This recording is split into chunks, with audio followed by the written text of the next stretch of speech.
বড়দিন ও 31st night উৎসবের আনন্দ যেন কারো জন্য আতঙ্ক বা ভোগান্তির কারণ না হয় সেজন্য কিছু বিষয়ে আমাদের সবাইকে সচেতন থাকতে হবে। সরকার ও আইনশৃঙ্খলা বাহিনীর নির্দেশনা অনুযায়ী এই দুই দিনে যে কাজগুলো করা যাবে না চলুন জেনে নেই। ১.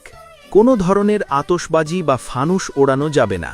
শব্দদূষণ ও দুর্ঘটনার ঝুঁকি এড়াতে এটি সম্পূর্ণ নিষিদ্ধ। ২.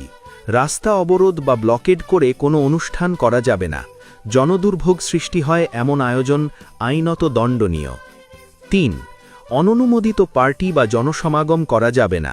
বিশেষ করে রাতের বেলায় ভিড় জমানো থেকে বিরত থাকতে হবে। ৪. নিরাপত্তা চেকপোস্টে তল্লাশিতে বাধা দেওয়া যাবে না। আইন শৃঙ্খলা বাহিনীকে সহযোগিতা করাই নাগরিক দায়িত্ব। ৫. গুজব, উস্কানিমূলক পোস্ট বা বিভ্রান্তিকর ভিডিও ছড়ানো যাবে না।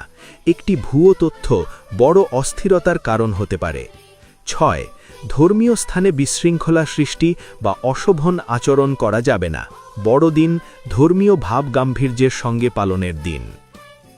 আইন শৃঙ্খলা বাহিনী সর্বোচ্চ সতর্কতায় রয়েছে। অপারেশন, টহল, চেকপোস্ট ও সিসিটিভি নজরদারি চলছে সার্বক্ষণিক।